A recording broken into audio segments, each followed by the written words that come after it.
Hey, salut vous. Bienvenue dans cette nouvelle vidéo. Alors, une petite vidéo story time, une petite vidéo où je vous raconte à la fois des choses qui me sont arrivées et reliées à des phénomènes un petit peu actuels, à des sujets un petit peu actuels. Alors petit délire, tada, mais qu'est-ce que c'est que ça? Il se trouve que j'ai acheté une jolie petite lampe pour mon décor de fond de plateau, de fond d'écran, derrière mon écran d'ordi. Et il se trouve que c'est absolument trop mignon et que j'ai fabriqué cette petite chose et ça a totalement un rapport avec la vidéo d'aujourd'hui. Voilà, alors je sais pas si c'est sur X ou pas, si vous voyez bien, mais voilà, ma petite coiffe arc-en-ciel pour briller de mille feux, distribuer de la lumière, des paillettes, des licornes et de la bonne humeur. Voilà. Et alors pourquoi je vous montre ça, ce truc électronique? Parce que dans cette vidéo, je vais vous parler de quelque chose. Je suis une enfant de France Télécom. Les couleurs, voilà, bleu, orange, à l'ancienne. Je suis une enfant de France Télécom. Mes parents étaient des hackers. Alors, pourquoi je vous dis ça? Je vous explique un petit peu. Il se trouve, voilà, que mes parents travaillaient tous deux chez France Télécom. Et ce travail, cet emploi de mes parents m'a donné accès à pas mal de choses en avance et à une époque où tout le monde n'y avait pas accès. On va parler là de technologie, de jeux vidéo et d'accès à certaines machines, à certaines choses. Voilà, c'est pour ça que je voulais faire cette vidéo. Toujours en rapport, voilà, un petit peu avec mon univers, avec ma grotte créative, mon univers créatif. Et voilà d'où vient un petit peu mon affection pour la technologie et pour tout ce qui est électronique, électricité. Voilà, je vais vous raconter un petit peu tout ça. Bon, enlever un petit peu de lumière, éviter d'être complètement ébloui. Et voilà la petite coiffe colorée, illuminée, qui fonctionne en USB. Bien pratique, hyper facile à recharger. Voilà. N'hésitez pas, c'est le genre d'accessoires que je fabrique. N'hésitez pas à me contacter si vous êtes intéressé par des accessoires lumineux qui se portent. Wearable lighting.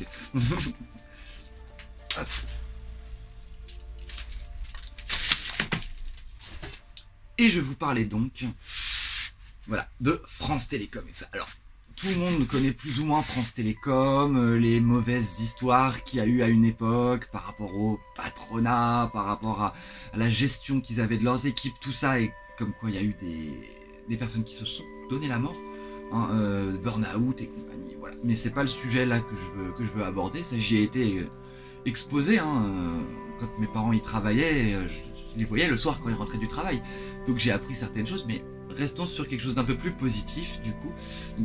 France Télécom, que tout le monde connaît, donc est une société qui aujourd'hui qui s'appelle Orange, voilà, mais à l'époque donc France Télécom était donc une société qui s'occupait de tout le réseau téléphonique. On parle pas d'internet pour l'instant, hein. À l'époque c'était juste le téléphone, tout le réseau téléphonique français, voilà, France Télécom, voilà, les télécommunications françaises, c'était ça un petit peu la base de cette entreprise. Et donc mes parents, dès leur fin d'études, ont intégré cette entreprise. C'était les entreprises qui venaient chercher pratiquement les étudiants dans les facultés et qui les engageaient directement au sortir des études. Voilà. Donc, mon père maths spé, donc maths supérieur, hein, donc calé en mathématiques. Ma mère c'était Polytechnique si je ne me trompe pas. Voilà. Enfin, ils sont arrivés donc chez France Télécom et donc moi je suis leur enfant. Adopté certes, mais c'est une autre histoire. Soit dit en passant, c'était une espèce de grande famille France Télécom et avec une atmosphère, un esprit de fraternité, moi ce que j'ai vécu, il y avait beaucoup d'amitié, beaucoup de partage et aussi bien sûr beaucoup de débrouille. Voilà, et ça c'est le mot hyper important, l'un des mots les plus importants de cette vidéo, la débrouille. La débrouille, parce que c'est mes parents qui m'ont appris à être MacGyveuse, qui m'ont appris à me débrouiller, à faire avec tout ce que j'avais sous la main, et à donner libre cours à mes idées, à donner vie à mes idées. Voilà. Et je vais vous expliquer du coup comment. Donc, par exemple, au travail de mes parents, l'un des souvenirs très savoureux que j'ai, dans les sous-sols du travail, là il y avait toutes les grandes armoires électriques, toutes les connexions électriques. Je vous mettrai des images si j'en retrouve, des images d'archives. Il y avait donc toute la connexion électrique du secteur voilà, de Seine-et-Marne où j'habite, qui était donc connectée à cet endroit. Voilà. Des tonnes et des tonnes et des tonnes de connexions de fils, c'est rangé donc dans des espèces de grands rayonnages métalliques. Et le long de ces rayonnages métalliques, il y avait des échelles électroniques, des échelles sur lesquelles on montait pour venir interagir, agir sur telle ligne téléphonique, brancher quelqu'un, débrancher quelqu'un, etc., etc. Très succinctement, je vous explique ça très succinctement. Ce n'était pas mon boulot, mais mes parents m'ont expliqué un petit peu comment ça marchait. Voilà. Et donc ces grands rayonnages électriques et ces échelles électroniques, moi ça me passionnait. Quand j'y suis allé avec mes parents pour les premières fois, hein, voilà, un soir, ou parce que j'étais un petit peu malade et qu'ils me gardaient un petit peu au travail juste avant de rentrer à la maison, ce genre de choses. Eh bien, j'ai fait des tours sur ces fameuses échelles électriques. Pour un enfant, c'est magique, génial, incroyable, c'est les montagnes russes pour enfants, quoi. C'est vraiment, donc c'est juste très simplement hein, des échelles avec un petit interrupteur qui avançait et qui reculait le long du rayonnage électronique. Voilà. Et c'était très sympathique. Honnêtement, moi j'adorais faire ça. J'en ai un souvenir très savoureux. Et donc cette grande bâtisse là, ce grand boulot, hein, cette espèce de gros cube rose, cette architecture. Hein, pareil, je vous mettrai des photos si j'en retrouve. Mais je pense que je peux en trouver. C'était génial cet endroit. C'était vraiment pour moi un parc d'attractions et tout me paraissait gigantesque. Voilà, à mon échelle d'enfant, hein, voilà, ça me paraissait vraiment énorme comme endroit. Aujourd'hui tout petit, après par la suite. Hein. Et comment dire, il y avait autre chose, à savoir, au boulot de mes parents, on a eu accès à l'informatique très tôt. C'était leur travail, donc ils avaient des ordinateurs, dès que c'est devenu normal dans les sociétés de posséder des ordinateurs, il y en a eu chez France Télécom, hein, très rapidement. Et par chance du coup, j'ai eu mes premiers jeux vidéo et ordinateurs très rapidement aussi, hein, dans les années 2000. J'avais déjà un ordinateur à la maison, donc, premièrement ordinateur portable du boulot que mon père rapportait et me faisait essayer des petits jeux en 8 bits, vous savez les premiers jeux en 2D là. Voilà, je vous mettrai aussi des captures hein, de ces jeux là, parce que c'était génial. Les premiers jeux vidéo auxquels j'ai joué, et c'était réellement au tout début vraiment du jeu vidéo, hein. Comme je vous dis, on parle de 2D, des jeux en pixels, petits jeux de plateforme, des petits Secret Agent, Duke Nukem, Prince of Persia, le premier qui est apparu sur Game Boy juste après. Quoi d'autre? Les tout premiers c'était aussi Formula One, hein, des jeux de course vraiment en couleur extra fluo. Les plus anciens d'entre vous s'en rappelleront peut-être. Voilà. C'était le début de mon affection pour le jeu vidéo, le début de mon geekage, le début du geek, le début du geekage en règle. Voilà. Par la suite, on a eu un Windows 3.11 à la maison, les premiers gros ordinateurs, le voici. Un gros écran cathodique, grosse tour, voilà, une souris. Et pareil, j'avais accès, donc j'avais des disquettes. Voilà, je vous montre à quoi ça ressemblait les disquettes, parce que les jeunes d'aujourd'hui ne le sauront pas du tout. Hein, c'est quelque chose, on n'en parle plus du tout. Mais à une époque, voilà, les données étaient contenues sur ces petits hard drive, ces petits hard disks, comme on appelait ça. Voilà, avec cette petite, voilà, ce petit mécanisme là qui venait s'ouvrir quand on enclenchait la disquette dans le lecteur pour que le disque soit lu. Mais il y a à peine une méga je crois dessus. Je sais plus combien ça fait. 2 mégabits. 2 mégas. Vous imaginez, ça fait même pas une musique. On mettrait même pas une musique complète dessus. C'est fou quand même de se dire ça qu'aujourd'hui, voilà, sur des trucs microscopiques comme ça, on peut mettre des centaines de milliers de photos, de musique, incroyable quoi. Et voilà. Et là, j'ai encore donc mes fameuses disquettes hein, avec les noms, voilà. Hein, je voudrais vous en citer. Sauvegarde Pen Brush. Hein, vous savez le brush sur Windows là. Voilà, on sauvegardait nos dessins sur des disquettes. Quoi d'autre? Dessins. Formula One 1, Formula One 2, 1.1, 1.2, Aqua, Mario, Kin 6, Kin. Génial ce petit jeu vidéo, vraiment. Voilà les premiers Mario. Cave 1, 2 et 3. Cave, c'était un petit jeu où on était dans une cave, un petit bonhomme en 2D, puis il fallait récupérer plein de petits gemmes, plein de petits diamants. Voilà, j'adorais ces jeux-là. Ah là là là là, quelle nostalgie de replonger là-dedans.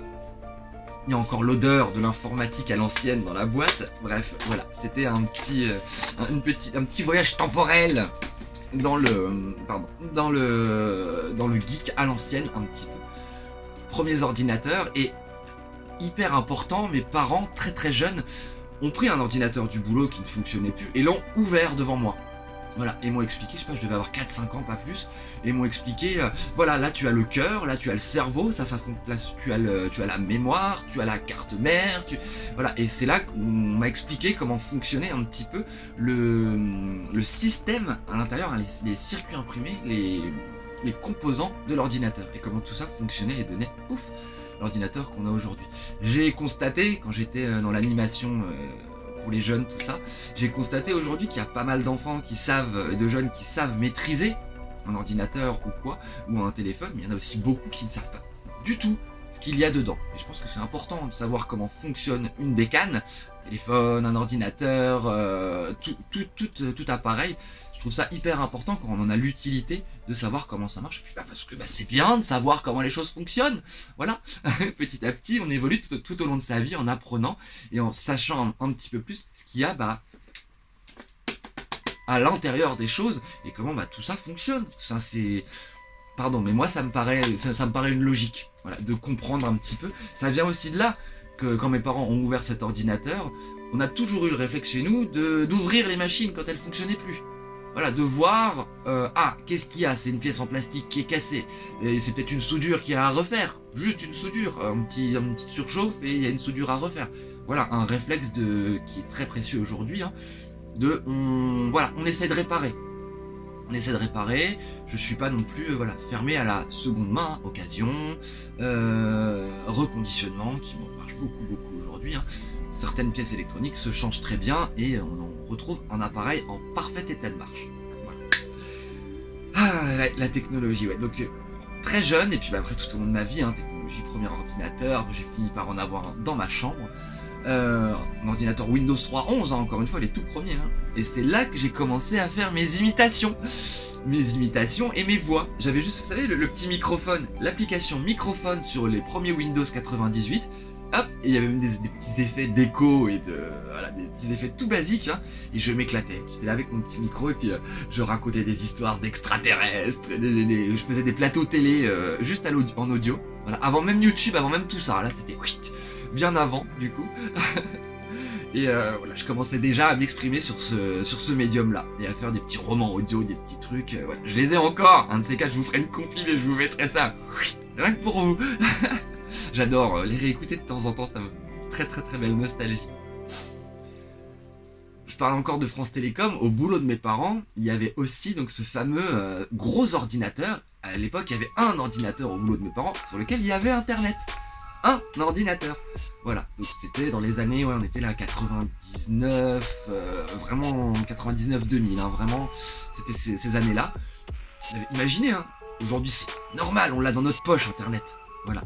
Mais à l'époque, voilà, au boulot de mes parents, qui sont une grosse boîte, France Télécom, boîte technologique qui plus est, hein, au premier rang de la, voilà,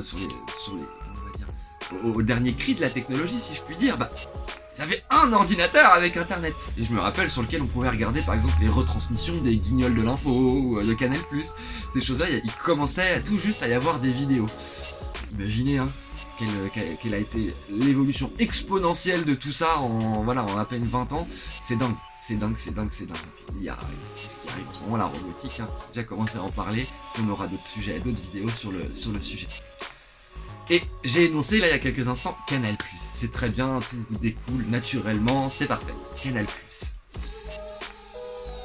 À l'époque, au tout début de Canal+, pour décoder Canal+, c'était un simple petit décodeur, c'était une toute petite boîte, un boîtier tout simple qui se branchait sur la télé et qui entre l'antenne de réception et la télé et qui permettait donc de réceptionner Canal+. Voilà, qui n'était plus donc en...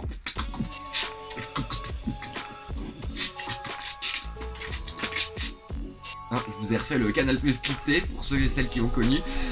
Pour celles qui ont connu, voilà, vous avez peut-être reconnu ce truc-là.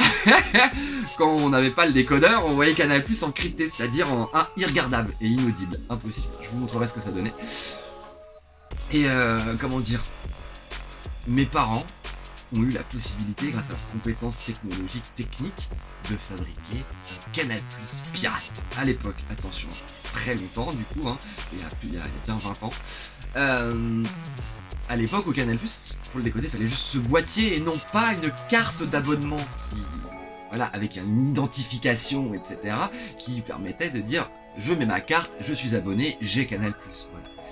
Et au tout début, c'était juste un appareil électronique, alors en composant avec des composants électroniques auxquels ils avaient accès, voilà, dans une petite boîte transparente fluo.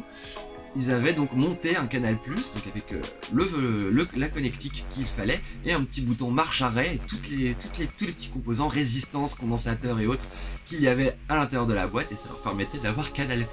Ça n'a pas duré, comme je vous dis, non plus ad vitam, ad vitam aeternam.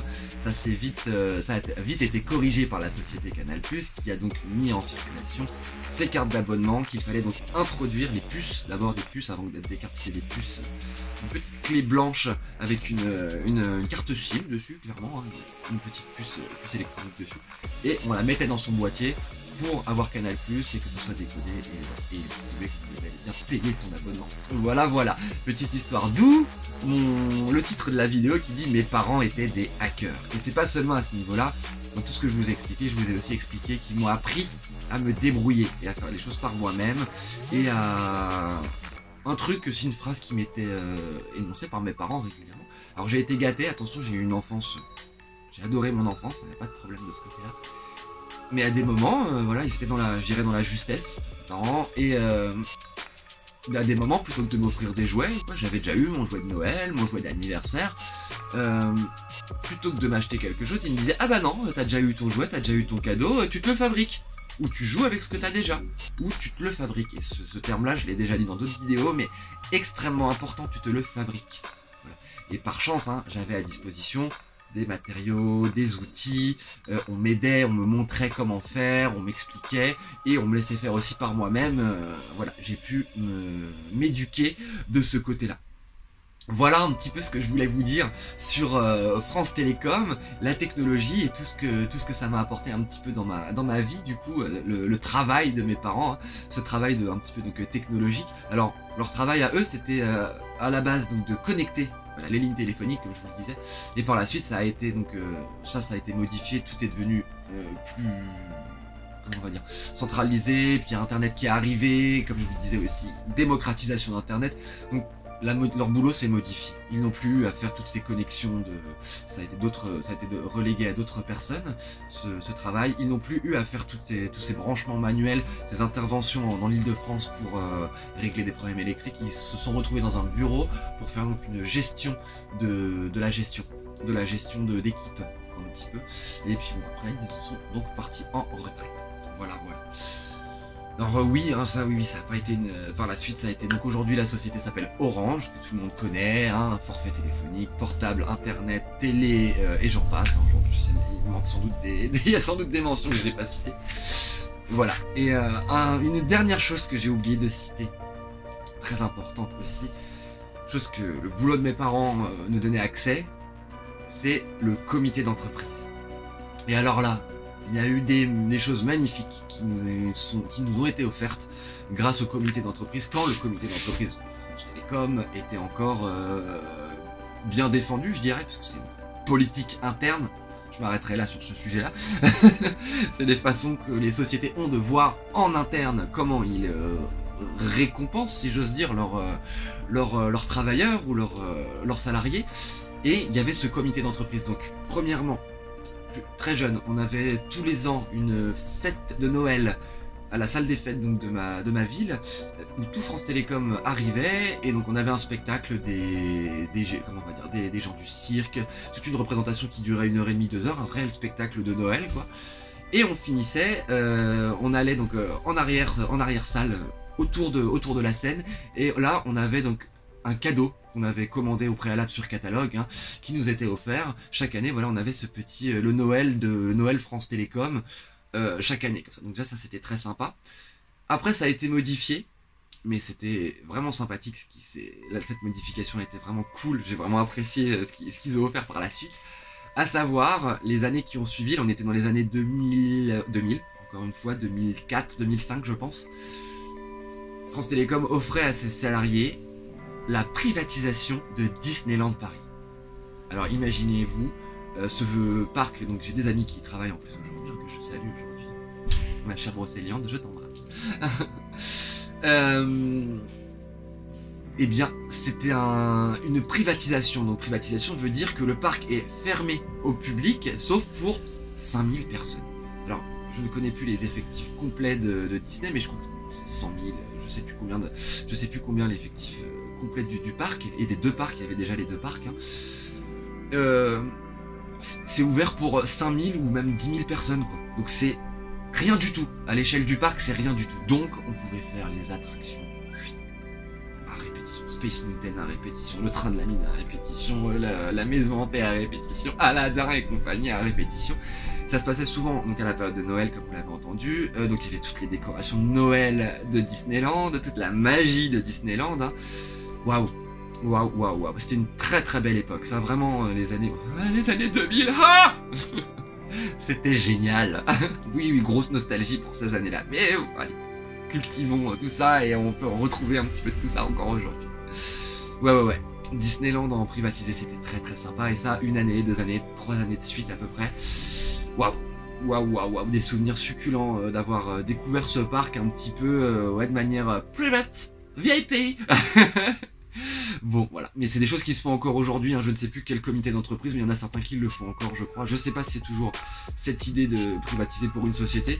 Bon, là, il y avait, voilà, c'était toute l'île de France qui arrivait sur le parc, mais que l'île de France, France Télécom, du coup. Et je crois qu'ils le font encore avec EDF, TF1, je ne sais plus. Bref, mais bon.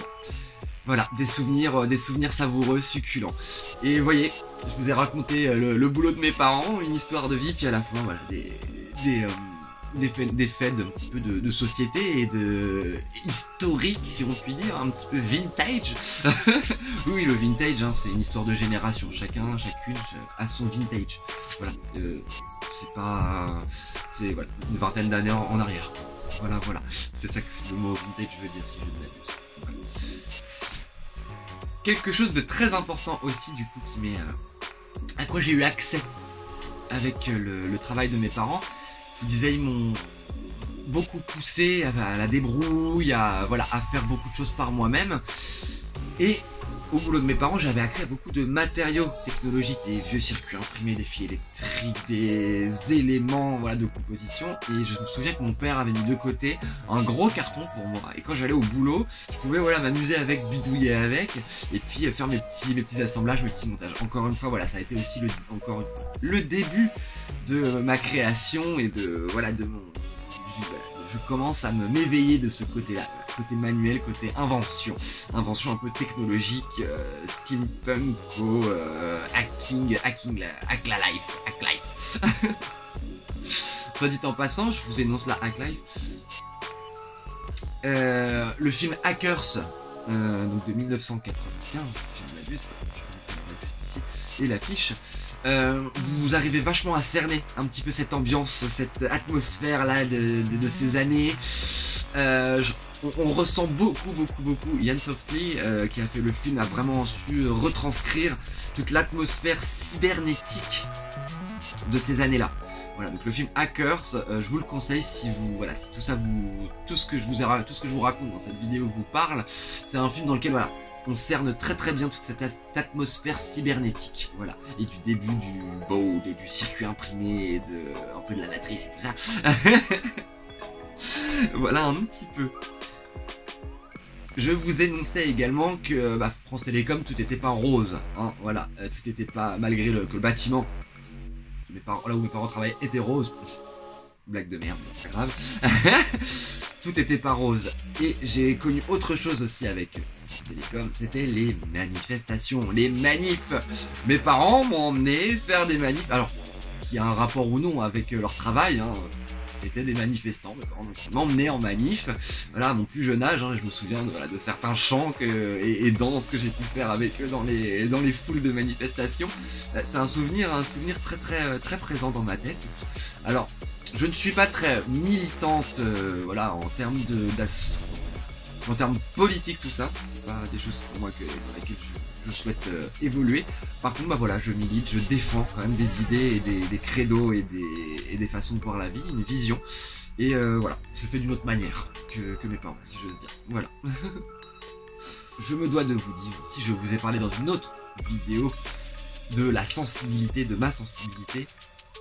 Au travail de mes parents, il y avait un bruit particulier déjà, des sons qu'on n'entendait pas partout parce qu'il y a des machines qu'on ne voyait pas partout, donc il y avait vraiment une sonorité particulière et surtout une odeur. Une odeur dont je me rappellerai toujours, qu'on peut retrouver encore dans certains magasins d'électronique ou dans des vieux bâtiments électroniques aussi, gardés en état pour des raisons historiques ou ce genre de choses.